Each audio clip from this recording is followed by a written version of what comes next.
Hello! Today we are going to demonstrate the determination of a half-life using a cesium-barium isotope generator. This experiment is appropriate for introductory level physics students and can be used in place of many of the simulation activities more common to the study of radiation. We are using an experiment loosely based upon Vernier's lifetime measurement experiment found in their nuclear radiation lab manual.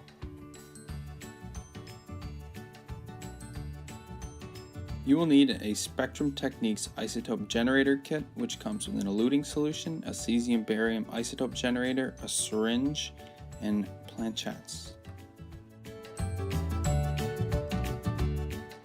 Our experiment was based on the Vernier lifetime experiment in their nuclear radiation lab manual, so we used the radiation monitor connected to the LabQuest Mini provided by Vernier, with their Logger Pro software on a standard PC.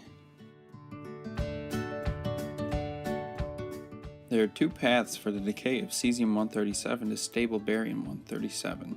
The first is a beta decay that occurs in only 5% of the nuclei. The second is a much more common beta decay that leaves barium in an excited state. The excited barium nucleus then reaches the ground state through the emission of a gamma particle. It is this decay that we are detecting in our experiment, which is appropriate for the classroom because it has a half-life of roughly 2.5 minutes. Now to begin the experiment, notice that we have connected our radiation monitor to our LabQuest Mini and have Logger Pro ready for data collection immediately. This is important because metastable barium begins its decay immediately after the solution has passed through the isotope generator. Once you are ready to take data, pour the eluting solution into a beaker or a container. Then fill the syringe with the eluting solution and take the caps off the isotope generator. Finally, force the solution through the isotope generator so that 7 or 8 drops pour onto the planchette. Then immediately move the planchette in front of the radiation monitor and turn on your Logger Pro data collection.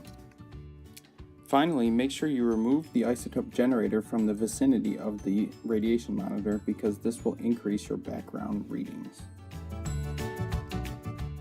Logger Pro measures the activity of the sample in counts per 30 seconds. It will take data for 30 minutes, leaving you time to review the math of exponential decay with your classroom. The fit from Logger Pro will give you constants in terms of A and C. These general constants are related to the decay constant lambda and the initial activity R0. After one half-life, the activity will have decreased to 1/2 of its initial value by definition. Using this fact, it is possible to eliminate the initial activity from the equation. This means it is possible to determine the half-life with only the knowledge of the decay constant determined from the fit in Logger Pro. Now that we have our data, let's take a better look at it in Logger Pro. First, I'm going to change this axis so that we can see that our initial activity is somewhere between 500 and 600 counts per 30 seconds. And now we get a really good view of this exponential decay that we expect. So next we'd like to curve fit the data. And as you can see, you can choose from a variety of fits in Logger Pro, but we're interested in this one that has the exponential decay with the decay constant C.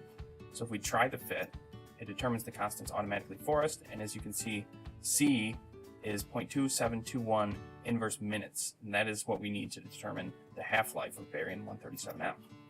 So there you have it. Here's our fit, and we have everything we need to find the half-life. When plugging in the values determined from our experiment seen on camera, we see that our half-life is 2.547 minutes, which is well in agreement with the accepted value.